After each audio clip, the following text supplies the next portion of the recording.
웨스트민스터 소요리 문답 제 3문을 생각하는 중에 있습니다. 성경은 1차적으로 무엇을 가르치고 있습니까? 지난주에는 성경이 가르치는 것 중에서 1차적으로 가르치는 것이 무엇인지에 대해서 함께 생각했습니다. 1차적으로라는 이 말은 제1문에서도 나왔던 말입니다. 사람의 제일 되는 목적이 무엇입니까? 그럴 때 이 제일 되는 이라고 하는 이 말이 1차적인 이런 의미였습니다. 그래서 이것은 최고 최상의 목적이 되는 것을 이제 의미한다 하는 것을 말씀을 드렸습니다.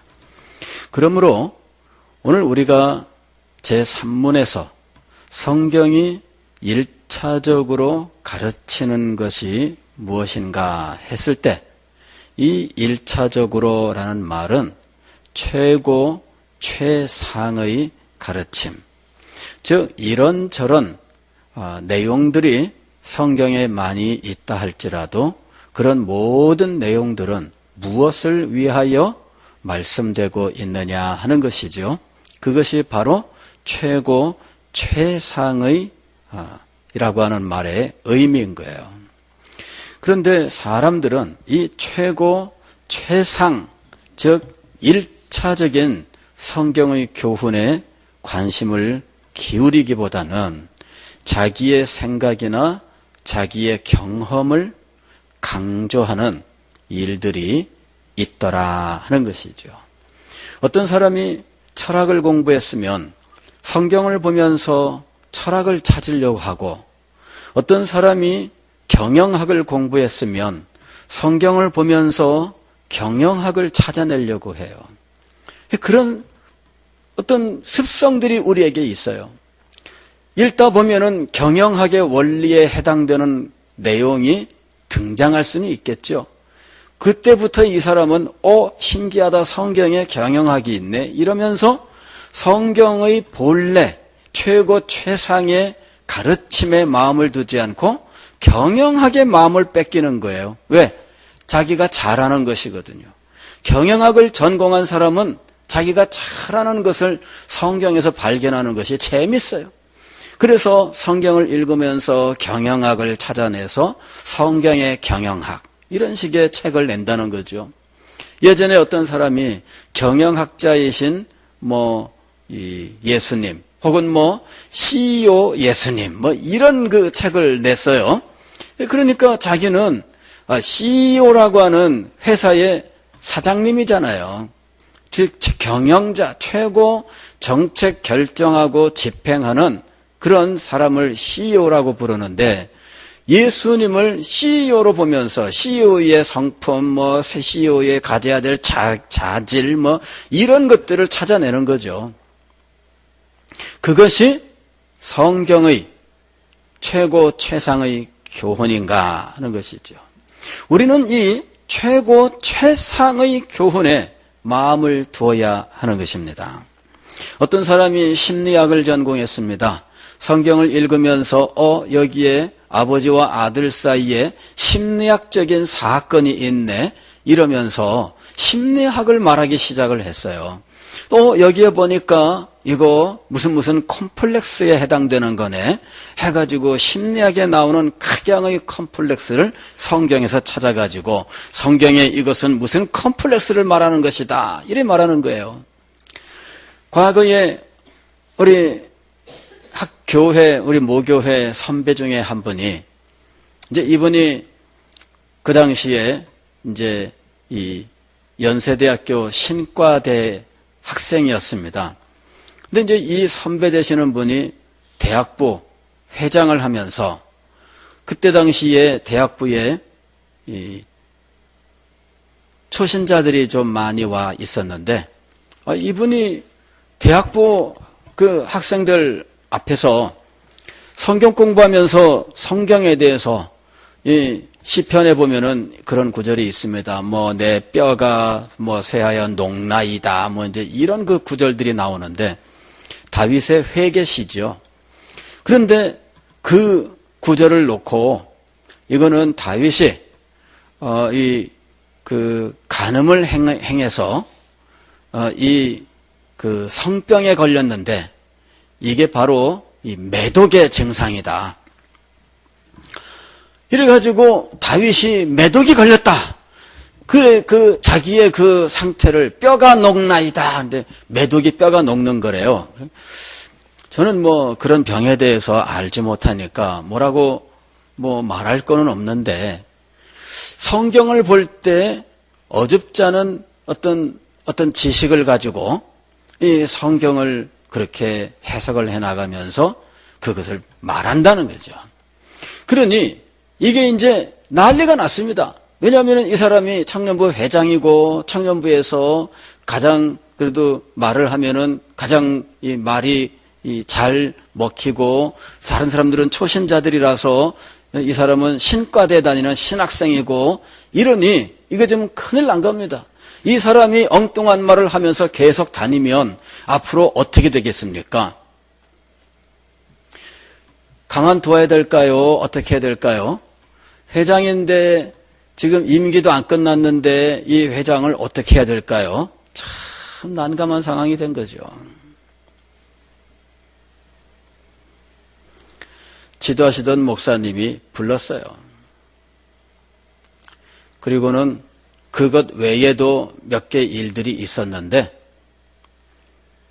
회장을 그냥 그만두게 했어요. 회장을 그만두게. 그리고는 앞으로 교회에서 성경 들고 이야기하지 말라. 아예 그냥 딱 함구령을 내린 거예요.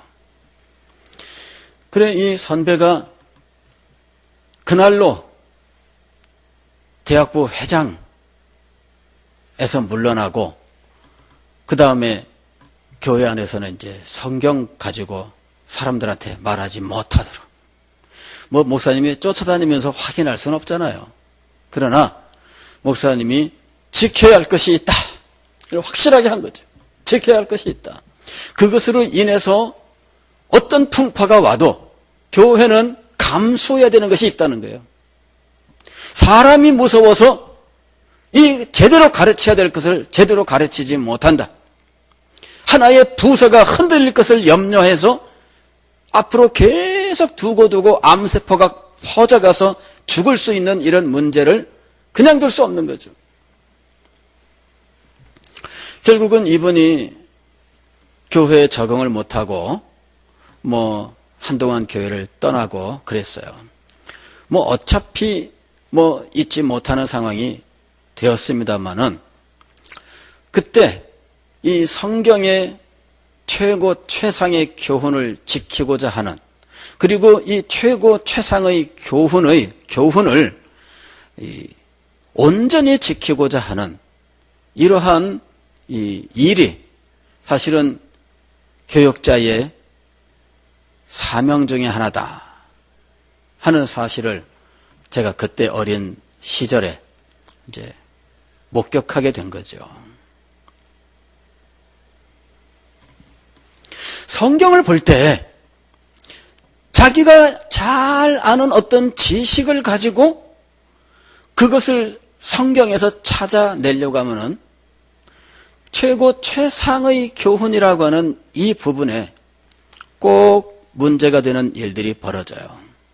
어떤 사람들은 이 현대 철학, 현대 사상에 대해서 아주 깊이 공부를 하고, 그리고는 성경을 볼 때에 성경은 구시대의 세계관을 가진 사람들이 기록한 것이기 때문에 이 구시대적 사고로 기록된 이 성경을 새롭게 볼 수 있어야 된다, 이렇게 이야기하면서 성경의 교훈들을 완전히 뒤집어 놓는 일들이 있습니다. 그러니까 구시대의 사고방식이라고 하는 이 부분을 제거해야 된다는 거죠. 이걸 제거하고 현대성이라고 하는 것을 거기다가 다시 넣어서 성경을 봐야 된다, 이렇게 이야기를 하는 거예요.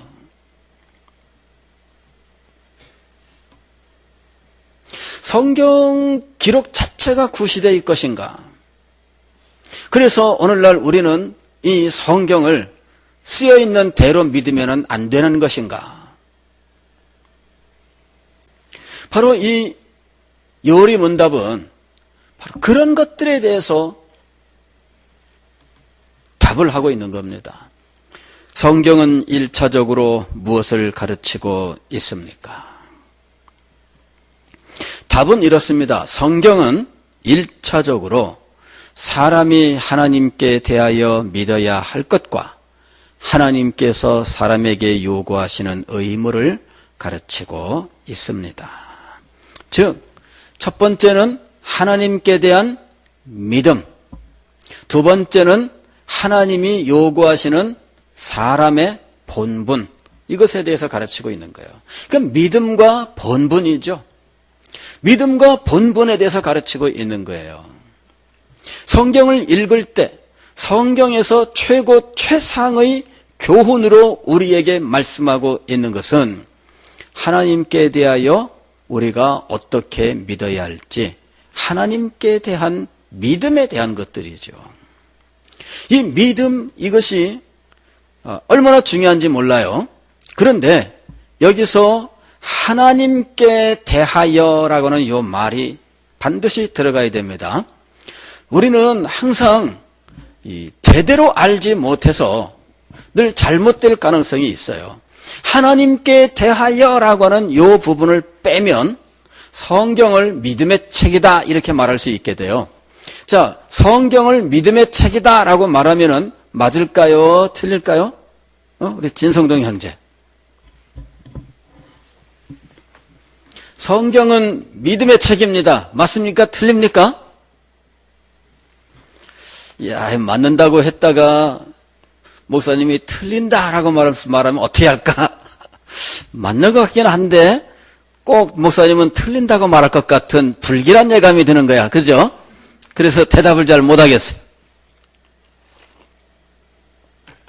그냥 성경은 믿음에 대한 책입니다 이렇게 얘기하면 그 말만 가지고는 맞아요. 그런데 그 말을 가지고 이제부터 무엇을 하느냐, 그 말을 가지고 무엇을 하느냐 하는 거죠. 이게 문제입니다. 그 말만 가지고는 맞아요. 그런데 그 말을 가지고 어떤 일을 행하느냐 하는 거죠. 어떤 사람들이 성경은 믿음에 대한 책입니다 했더니 아멘, 할렐루야, 아멘. 성경은 믿음의 책입니다. 할렐루야, 아멘. 그러므로 우리는 성경 속에서 믿음을 발견해야 됩니다. 맞습니다. 그러면서 성경은 믿음을 우리에게 가르쳐주고 있습니다. 그러면서 우리는 믿어야 한다는 거죠. 이래 가지고 믿음, 이 믿음을 무엇에 대한 믿음으로 점점 몰아가고 있느냐면은 할 수 있다. 이쪽으로 몰아가고 있는 거예요. 할 수 있다. 이것이 50년대부터 등장한 적극적인 사고방식이라고 하는 거예요.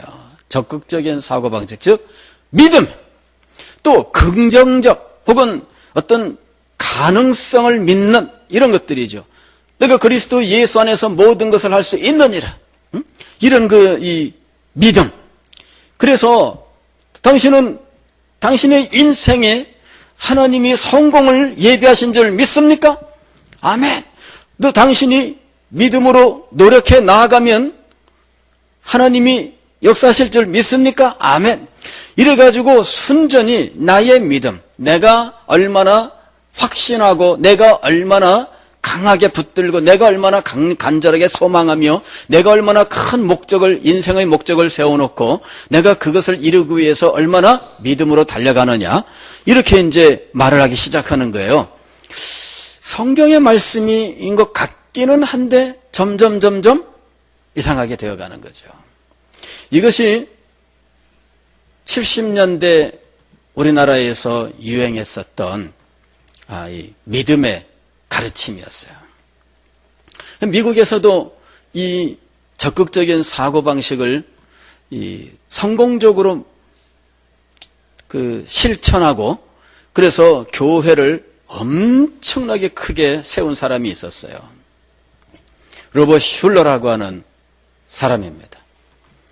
그 사람이 교회를 지었는데 세계 역사 속에서 아주 정말 특이한 교회를 지었어요. 크리스탈 처치. 교회 전체가 유리로 막 다 돼 있는 거예요. 얼마나 큰지 완전히 유리의 성이야. 응? 그 사람들이 다들 놀랐어요. 와, 굉장하구나. 그러면서 이 사람은 믿음을 강조했습니다. 지금은 어떻게 되었느냐? 그 아들이 그걸 물려받았는데 딸들과 더불어서 이 분쟁이 벌어졌어요.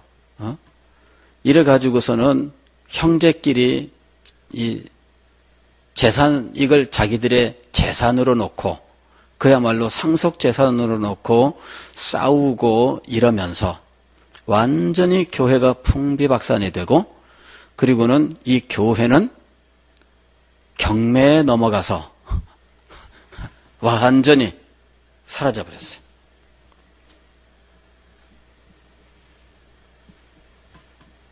우리나라에도 이 사람의 이 메시지가 많은 사람들에게 영향을 주었는데, 우리나라에도 큰 교회를 이루었던 목사님들이 이제 이 메시지를 가지고 뭐 얼마나 그 큰 교회를 이루는지 몰라요. 저도 언제 한번 어떤 집회를 갔더니 믿음에 대해서 설명하는 거예요. 믿으면 믿는 대로 됩니다. 믿는 대로 됩니다. 이것이 이 믿음의 핵심이에요. 이 교훈 핵심. 믿으면 된다. 믿으면 된다. 응? 여러분, 여기에 무엇이 빠져 있을까요? 믿음은 우리가 믿으면 된다라고 하는 그것을 성경이 말씀하시는 믿음으로 생각한다면 오해입니다. 성경은 어떤 믿음을 말씀하고 있는 거예요? 하나님께 대한 믿음. 하나님께 대한 믿음. 물론 그분들도 하나님이 당신을 축복하셔서 성공하게 하신다, 이렇게 말하죠. 하나님이란 용어가 반드시 등장하고는 있어요. 그러나 초점은 어디에 있어요? 믿으면 된다에 있는 거예요. 믿으면 된다. 하나님이 하실 것이기 때문에 믿으면 되는 겁니다. 믿으면 됩니다. 믿으면 됩니다. 계속 믿으면 된다예요. 자, 요리문답은 믿음에 대하여 분명하게 제안하고 있습니다. 믿으면 됩니다 라고 하는 이 부분이 성경에서 안 나오는 건 아닙니다. 있으니까 그런 말을 하는 거예요. 그러나 그 모든 성경의 가르침, 그것들 가운데에서 최상의 가르침, 즉 믿으면 됩니다라고 하는 것도 무엇을 향하여 공언을 하고 있어야 되냐면은 하나님께 대하여. 이게 연결이 되어 있어야 된다는 거죠. 근데 어떤 인생의 성공과 출세, 어떤 자기의 꿈과 비전을 실현시키는 이런 쪽으로 믿으면 됩니다라고 하면서 그쪽으로만 몰아간다면 이거는 성경의 최상의 가르침을 지금 버리고 있는 거예요. 요리문답은 최상의 가르침에 대해서 말씀하고 있어요. 성경이 이런 것 저런 것도 말씀하시나 그 모든 것들은 무엇을 말씀하기 위하여 성경이 말씀하고 있느냐 하면 하나님께 대하여 가르치기 위해서 말씀하고 있는 거예요. 믿으면 이 산더러 들려 저 바다에 던지우라 하여도 그대로 될 것이요. 이러면서 믿으면 됩니다, 이렇게 말하는 거예요. 그러나 그 말씀은 누구를 향하여 가야 됩니까? 하나님을 향하여 가야 되는 거예요. 그런 일들이 왜 일어납니까? 하나님이 계시기 때문에 그런 일이 일어나는 거예요. 하나님에게로 향해 가야 되는 거죠. 그래서 우리가 요리문답을 통해서 확실하게 알아야 되는 것은 하나님께 대하여 믿을 것과 믿어야 할 것과 그거예요. 성경이 1차적으로 가르치는 것. 하나님께 대하여 믿어야 할 것. 어떻게 믿어야 할 것. 그것을 성경이 1차적으로 가르쳐요. 자, 두 번째로 하나님께서 사람에게 요구하시는 본분이 있습니다. 성경은 바로 이 부분을 가르쳐요. 하나님께 대하여는 믿어야 할 것을, 사람에게 대하여는 본분을. 그런데 이때 이 본분도 그냥 도덕적인, 윤리적인 혹은 사람들이 연구해낸 이런 것에 의한 본분이 아닙니다. 누가 요구하시는 본분이에요? 하나님께서 요구하시는 본분이에요. 바로 이게 중요한 겁니다. 믿음에 있어서도 핵심은 무엇입니까? 하나님이에요. 인간의 삶에 대하여 인간이라면 마땅히 이렇게 살아야 된다라고 하는 본분과 의무에 대하여 말씀할 때에도 항상 무엇에 근거하고 있습니까? 하나님에게 근거하고 있는 거예요. 믿음도 하나님께 대한 믿음이고 본분은 하나님으로부터 주어진 본분입니다. 이 부분을 확실하게 세워야 됩니다. 우리는 이런 하나님께 대하여 혹은 하나님으로부터라고 하는 이 부분을 놓친 경험을 가지고 있어요. 19세기의 서구의 자유주의 신학이라고 하는 것이 등장합니다. 성경에 대하여 하나님으로부터 온 하나님의 말씀이라고 하는 이 성경의 권위를 부인하면서 인간이 쓴 글이라고 생각을 하고 이 성경을 자기 나름대로 산산조각 내면서 이것을 학문적으로 신학을 새롭게 세웠는데 그냥 우리는 일반적으로 그냥 자유주의 신학 이런 식으로 부르고 넘어갔어요. 그러나 그 내부에 들어가면 또 온갖 종류의 신학이 다 있겠죠. 그런데 결국은 그 모든 주장들의 핵심은 이겁니다. 성경은 인간의 글이고 인간의 생각이 들어가 있다 하는 거죠. 인간의 글이기 때문에 인간의 생각이 들어가 있습니다. 옛날 사람이 썼기 때문에 옛날 사람의 생각이 들어가 있는 거예요. 그래서 옛날 사람의 생각을 액면 그대로 믿으면 안 됩니다. 옛날 사람이 말한 것을 글자 그대로 받아들여서는 안 됩니다. 맞죠? 최명 선생님.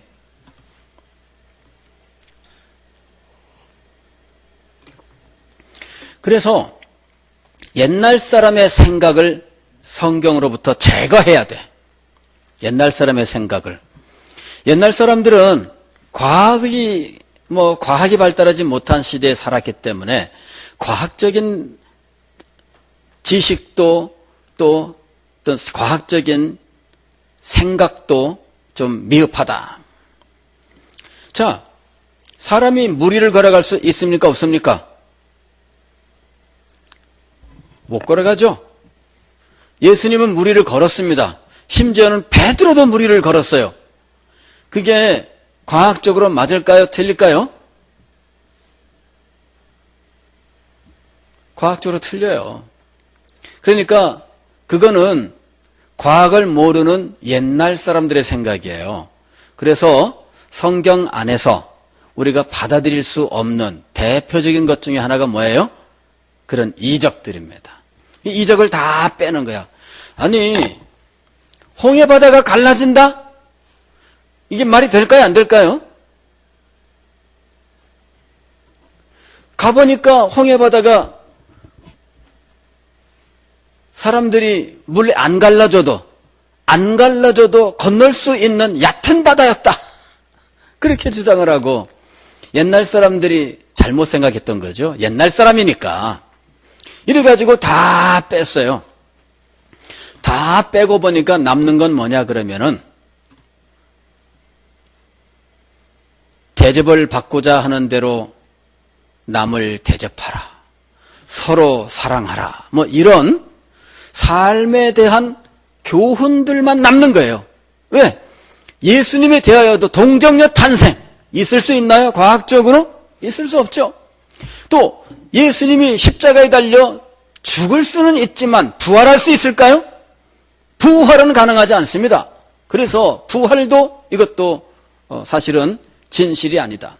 성경에는 옛날 사람들이 만들어 놓은 어떤 전설 같은 것들이 있는 거죠. 이런 것을 신화라고 불렀던 거예요. 신화. 그래서 예수님께 대하여 신화화시켰다 이렇게 말하는 거죠. 그 시대 사람들의 신화적 세계관에 의해서 예수님을 치장을 해서 이게 오랜 세월 동안 온 거예요. 즉 전설 따라 삼천리가 돼버린 거죠. 예수님께 대하여. 그래서 전설, 신화에 해당하는 부분들을 다 제거해야 예수님의 참모습이 나온다. 그걸 믿어야지. 그래 다 제거하고 보니까 서로 사랑하면서 잘 살아가세요. 이제 이 정도로 이제 성경의 교훈이 압축되는 거죠. 그래서 그러한 성경의 교훈을 서로 사랑하라 하는 한마디로 정리하고 그리고 뭐 착하게 살아라 이 정도로 정리를 하고 보니까 설교할 때 주로 설교는 모두 무엇에 대한 거예요? 착하게 살아가라. 이거예요, 이제 설교 내용이. 교회에서 가르침이 착하게 사는 거, 이게 교회의 가르침이에요. 착하게 살기 위해서 각자 적용을 해보세요.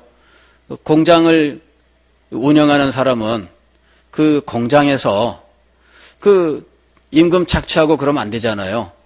이래가지고 노동조합 운동이며 뭐며 이제 이런 일들을 하는 거죠.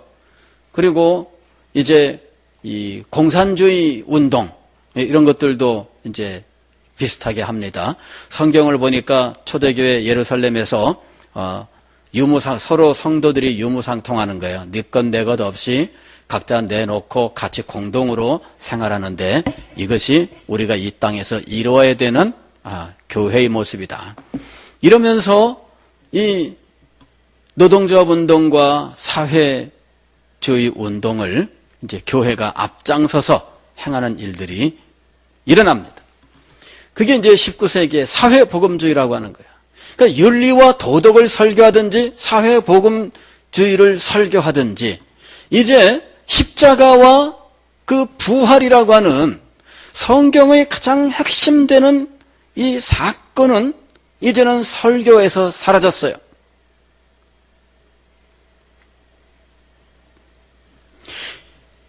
인간의 삶에 대해서 그리고 인간의 사회적 삶에 대해서 사람들은 성경을 가지고 말씀을 선포하기 시작을 했는데 그러나 무엇은 사라졌느냐 하면 예수 그리스도에 대하여 그분의 십자가와 부활에 대하여 그분을 십자가에 못 박혀 죽이신 하나님의 구원의 계획과 그 뜻에 대해서 그리스도의 대속, 즉 죄인들을 위하여 대신 죗값을 치르는 이 대속의 죽음에 대해서 그리고 이런 거의 속죄의 효력과 이런 것들에 대해서 아무도 믿지 않습니다.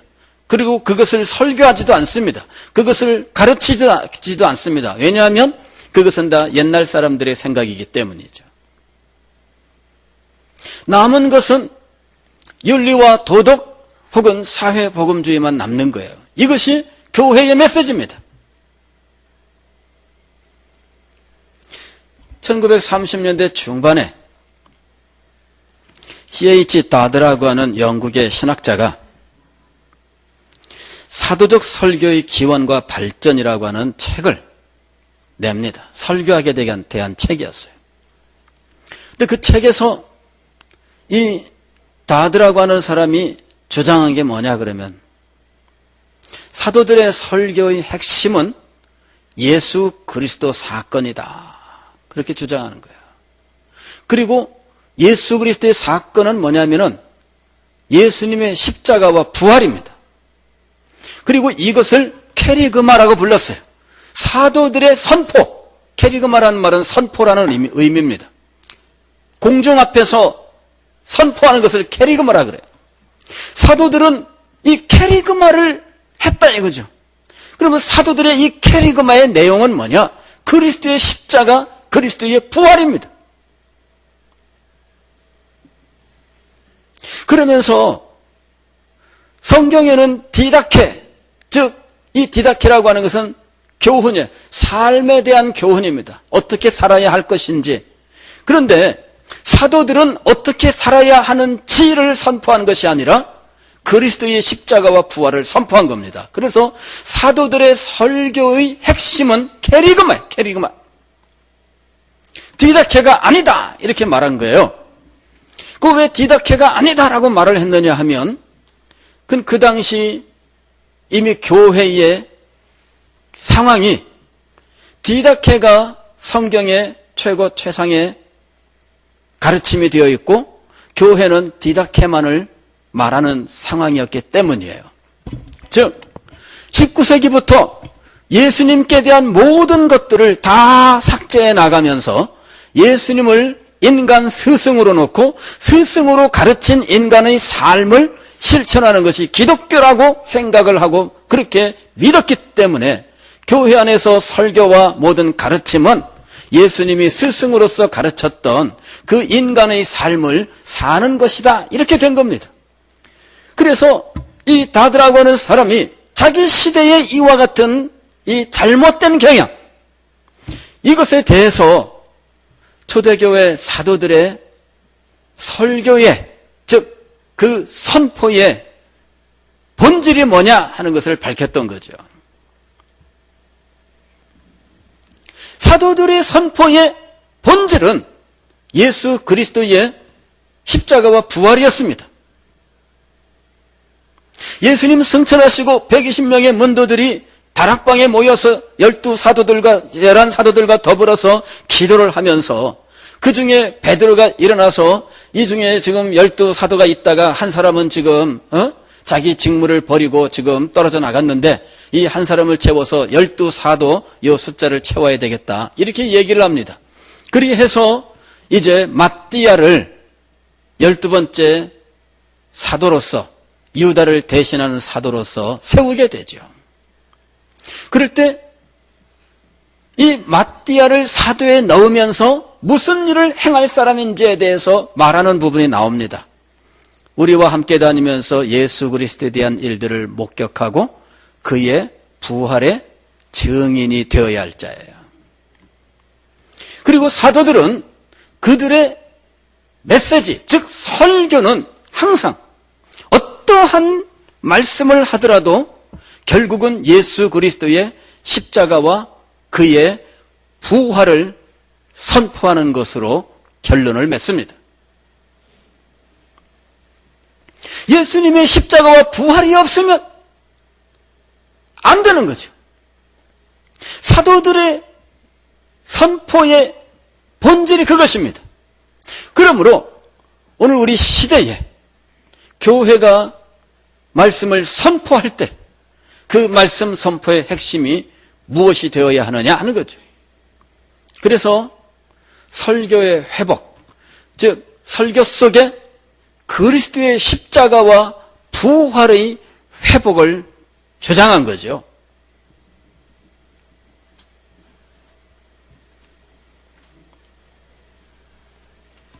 우리는 요리문답이 그런 사건들이 일어나기 몇백 년 전에 만들어졌으나 이미 그런 부분들에 대하여 정확하게 말씀하고 있다 하는 사실을 발견하고 놀라게 되는 거죠.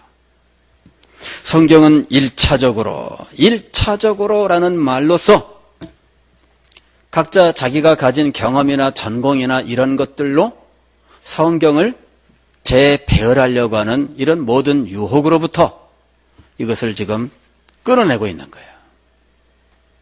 또 믿음을 강조하고 믿음이란 말을 수없이 외쳐대고 있으나 그리스도의 십자가와 부활에 대한 믿음이 아닌, 그리고 그리스도의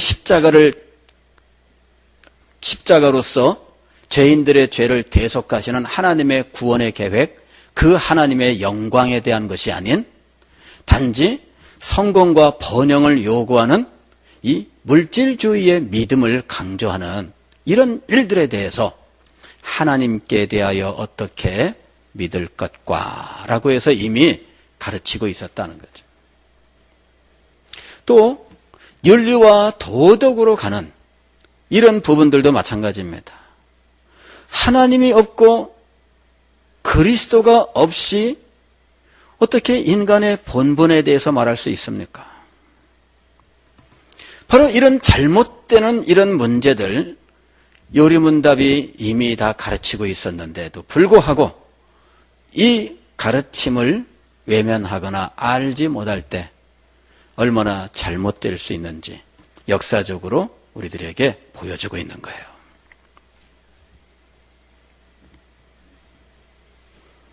성경은 1차적으로 무엇을 가르치고 있습니까? 성경은 1차적으로 사람이 하나님께 대하여 어떻게 믿어야 할 것과 하나님께서 사람에게 요구하시는 의무를 가르치고 있습니다. 즉, 믿음은 캐리그마의 믿음, 또 인간의 의무도 캐리그마로부터 나오는 의무가 되어야 한다는 거예요. 이 부분이 빠지면 안 되는데 최근 2세기 동안의 교회의 역사 속에서는 이 캐리그마를 제거한 믿음과 삶을 말하는 일들이 있었던 거예요. 요리문답은 이 부분에 대해서 선명하게 말씀합니다. 이것이 1648년에 완성되고 선포되었으니까 이게 벌써 몇백 년 전에 만들어진 문서입니다만은 그러나 성경의 최고 최상의 교훈에 대한 이 요리문답의 정리는 시대를 넘어서서 오늘 우리들에게 성경의 참된 교훈을 가르쳐주고 있는 겁니다. 이 원리를 잃어버리면 표류하게 되어 있습니다. 교회 간판도 걸어놓고 예배를 드리고 설교도 이루어지지만 그러나 전혀 엉뚱한 것에 마음을 두고 쫓아가는 일들이 벌어지는 거예요. 감사한 것은 그렇게 잘못되어 나아가는 경향들이 있었다 할지라도 그 속에 하나님의 은혜의 역사가 단절되지 않고 면면하게 역사하면서 교회를 회복시키는 놀라운 은혜가 있었다 하는 것이죠. 오늘 우리는 하나님께서 우리에게 성경을 주신 목적과 그 성경이 최고 최상으로 가르치고 있는 교훈이 무엇인지를 알고 성경을 대할 때마다 이 성경을 주신 하나님의 목적을 우리가 기억하고 그 목적을 이루는 사람들이 되어야 한다는 것입니다. 그리고 교회는 바로 하나님의 그 뜻을 지키기 위해서 교회가 눈을 부릅뜨고 지켜야 된다는 것입니다. 이 부분에 대해서 알지 못하면 어느덧 변질되는 비극을 맞이하게 되는 거예요. 교회가 영적 생명을 얻기 위해서는 성경의 참된 교훈이 살아있어야 됩니다. 그래야 교회가 영적인 힘과 능력을 얻는 것입니다. 그런데 진리가 살아있지 못하면 교회는 그 생명을 상실하게 되어 있어요. 사랑하는 성도 여러분, 오늘 우리는 하나님의 성경을 사랑하되 성경이 최고 최상으로 교훈하고 있는 그 교훈의 마음을 두고 그것이 우리의 삶 속에 참되게 이루어지기를 소망하면서 노력해 나아갈 수 있기를 바랍니다. 하나님의 역사가 우리 가운데 이루어질 줄 믿습니다. 기도하겠습니다.